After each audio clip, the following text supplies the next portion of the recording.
samouraï, bienvenue dans Hack the World. Aujourd'hui une nouvelle review d'application. On va parler de skiff.org.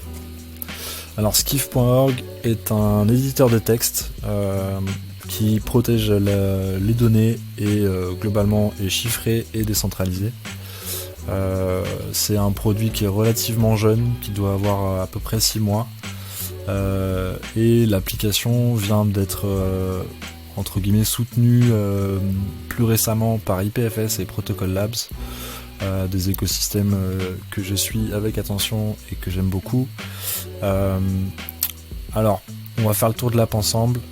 Globalement, pour ceux qui connaissent HackMD ou d'autres pads collaboratifs, c'est globalement très similaire. On regarde ça tout de suite. Alors ici, là je suis rentré donc sur mon compte. Il faut savoir qu'on peut se loguer sur Skiff à partir de soit un email de façon globalement centralisée comme d'habitude, ou on peut se loguer avec MetaMask et donc une adresse Ethereum. Les particularités de Skiff, globalement sur l'expérience utilisateur, c'est très similaire à un HackMD ou un pad relativement normal. Je vais retrouver des fonctionnalités de texte classique où je peux écrire tout ce qui est plus normalement. Je vais avoir les features classiques d'intégration de tables, de code, etc. Et puis globalement à ce niveau-là, il n'y a rien qui change avec une expérience classique. Je vais pouvoir partager ce document avec mes collaborateurs, mon équipe, etc.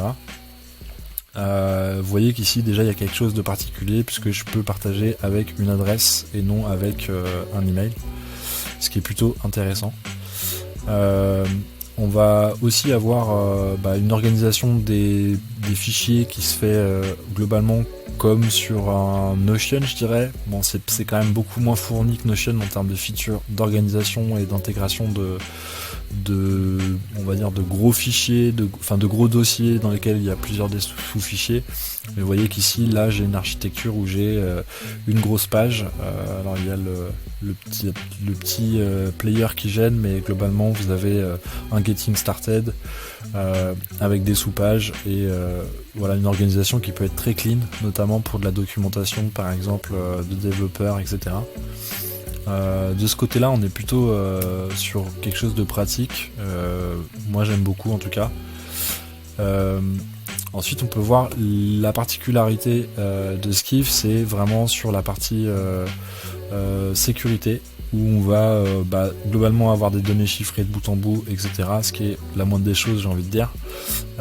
Mais aussi, une notion qui est intéressante, c'est quand vous allez dans Account, en fait tout simplement vos fichiers peuvent être à la fois stockés sur du serveur traditionnel ou utiliser IPFS. Donc là par défaut moi j'utilise IPFS, mais vous pouvez ne pas le faire, tout dépend de tout simplement votre niveau de volonté de décentraliser vos documents.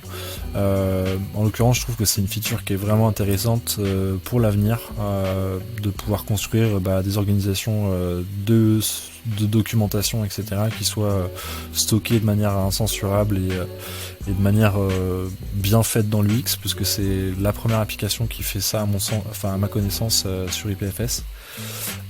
Donc c'est plutôt très intéressant. Dans les autres features, on a aussi la notion de commentaire, etc. Donc vraiment de collaboratif. Le versionning, où on peut évidemment revoir toutes les modifications, etc. Ajouter de la pérennité tout en modifiant des documents à une vingtaine de personnes ou voire plus. On peut exporter évidemment en PDF, en .doc ou en AMD directement. Et puis on peut locker un document avec un password qui est réservé à une équipe particulière, etc. Donc en bref, je trouve que c'est un produit super intéressant. Je vous mets 2 secondes en dark mode parce que par défaut je suis en dark mode, et pour vous donner un petit peu l'aperçu, ça donne ça fait moins mal aux yeux et moi j'aime beaucoup. Au niveau des features, je crois que j'ai fait le tour et du coup on va passer à la notation. Alors pour moi, Skiff Pour faire simple, c'est un niveau de maturité qui est, je dirais, à 6 sur 10. Pourquoi ? Parce que il y a encore des choses où tout simplement Notion a capté beaucoup de communautés et devient très pratique, même s'il est aussi très long. Le problème, c'est que la maturité de Skift par rapport à ces énormes produits, ça risque de prendre du temps à ce qu'ils rattrapent le retard. Mais par contre, je trouve que c'est quand même très bien conçu. Donc voilà, 6 sur 10, ça reste raisonnable.